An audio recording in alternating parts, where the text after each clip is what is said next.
मैं news 18 network की सराहना करती हूँ। मुझे बताया गया है कि इस कार्यक्रम की यात्रा का उद्देश्य महिलाओं का सम्मान करने तक ही सीमित नहीं है। ये सर्वसमावेशी भारत के निर्माण की दिशा में आगे बढ़ने का प्रस्थान बिंदु है। मुझे विश्वास है कि आप सब महिला सशक्तिकरण की अनवरत यात्रा में अडिग प्रतिबद्धता और अदम्य साहस के साथ आगे बढ़ते रहेंगे।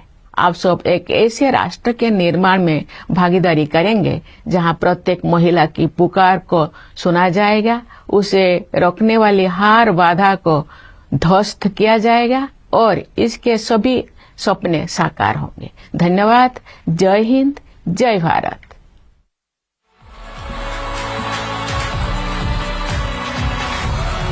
Thank you, Honorable President Srimati Droupadi Murmu ji, for your deeply inspiring words. Your vision reminds us why SheShakti exists, not just to celebrate women, but to amplify their power to shape our nation's future. Before we move ahead, did you know that the first Lions Club in India was established in 1956? Since then, they've set up 158 schools, 45 blood banks, 46 dialysis centers, 200 eye hospitals, general hospitals, and even community kitchens. Please give a big round of applause to Lions International for their selfless work.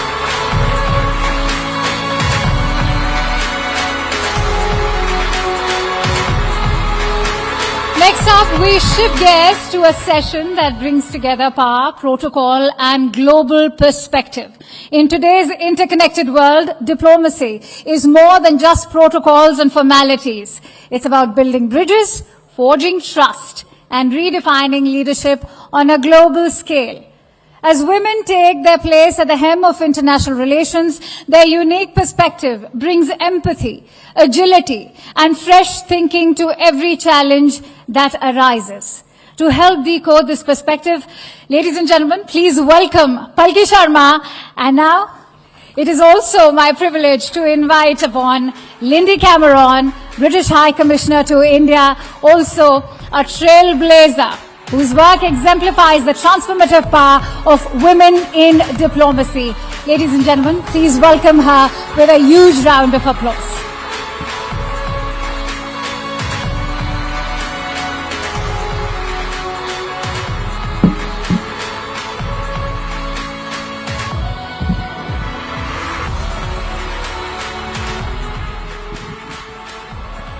Good morning.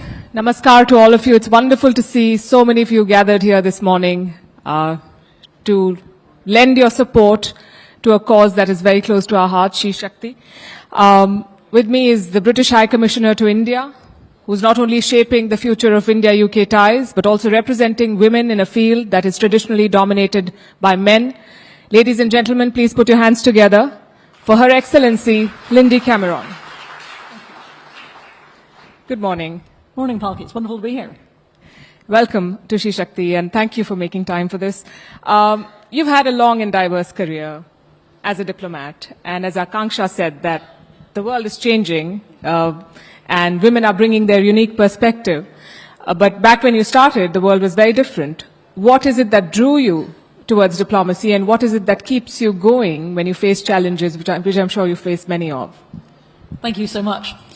The truth is, I'm actually a bit of an accidental diplomat. I started my career in the private sector at McKinsey, but I really wanted a career that would allow me to travel the world and to make a difference.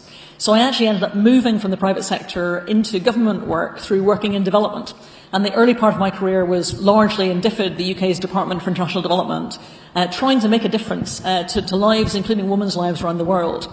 But I was born in Belfast, and so in many ways I think I was inexorably drawn back to countries in conflict and to trying to tackle some of those difficult development challenges we faced. So I found myself increasingly working in countries like the Balkans, in Iraq, in Afghanistan, in Syria, some of the world's hardest places, and that drew me into the wider national security conversation. So I've ended up with a career that has spanned everything from development to national security.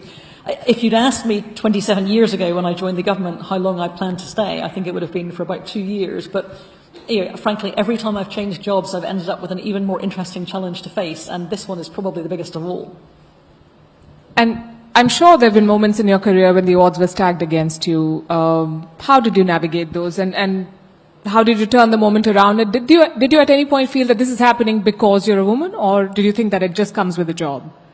Oh, there have certainly been many moments that I felt that, whether that was walking into a room full of technologists and cyber geeks as the CEO of the National Cybersecurity Centre, a profession actually in many ways started by women, but actually now very dominated by men.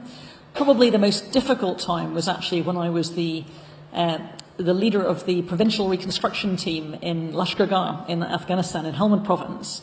In many ways, I think people expected that the challenge would be about working in a very rural, very conservative society as a woman. But in fact, my biggest challenge was dealing with some of my coalition military colleagues who were culturally less used to working with women, and particularly less used, I think, to taking direction from younger civilian women. So in a sense, I challenged them on every one of their expectations. And I think part of what you just have to do is have confidence that you are in the room for a reason. In many ways, you get more attention, but you have to make sure your voice is heard. And I would stand firm partly for my team, because my job as a leader was to make sure they got the space to be as brilliant as they were as well. And I had to do it for them as much as for me.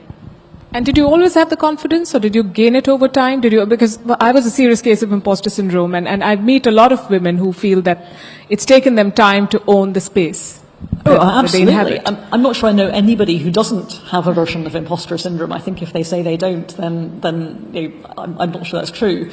I mean, when I was growing up, I remember very early debating attempts where I would be almost sick beforehand. I felt it was such a challenge to get on stage, but I didn't want that to put me off, and I didn't want that to keep me out of the room.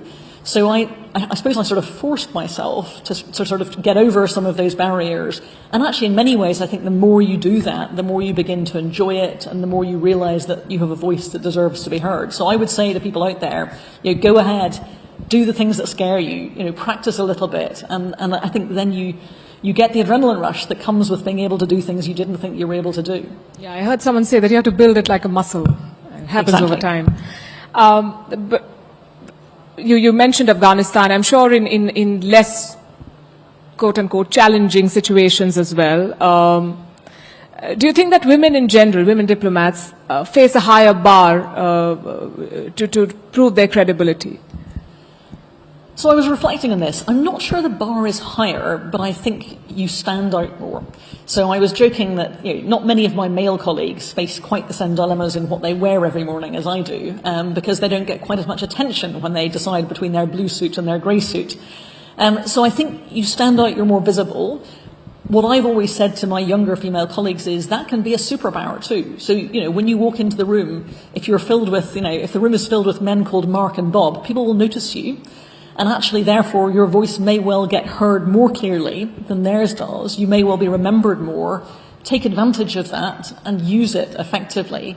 So I think sometimes it's not so much a higher bar, but a more visible presence. Right. Let's talk about the India-UK partnership when you're working to take it to the next level. They've been called natural partners on more occasion than one. From your experience and from your vantage point, what is it that makes this partnership so unique? So I think it really is an extraordinary partnership, and I feel very lucky to be here right now because I think we've just celebrated that extraordinary partnership with the Prime Minister's visit to Chequers, not only to watch our trade ministers signing the comprehensive trade agreement, but also actually to launch the new Vision 2035, which is the vision of what the UK-India partnership can be in the future. I mean, I do think we are natural partners. We have a complicated history. There's no getting around it. But I think that complicated history also brings us many shared cultural reference points. It brings us at least one common language, arguably many more common languages. It brings us reference points, for example, when British universities come to India of places that people are familiar with, football teams that people know. But also, more importantly, we are the world's sixth and fourth biggest economies. We are two countries that really matter in the global system. And I think we also have a shared tradition of democracy, a shared history of recognising diverse voices that I think gives us an awful lot of empathy for each other's perspectives. So I think that there is a huge amount we have in common. I think there's even more we can do together in the future. Absolutely. And you mentioned shared language. We have more English speakers in India than in the UK. Indeed, and I mean, we have an awful lot of Hindi, Gujarati, Marathi, many diverse Indian languages in the UK as well. We're really proud of the nearly 2 million Indians, 2 million people in the UK who have Indian heritage. And I think that's, again, one of our superpowers, is there's a huge connectivity between the people as well, so in many languages. Where do you see the most exciting opportunities in this partnership going forward? It's a tough choice. I mean, I think the single most exciting opportunity has to be in terms of what we can do for both the UK and India's growth. The trade deal we just signed will add, I think it's £25 billion to our trade between two countries, 5 to the UK's GDP in the long run.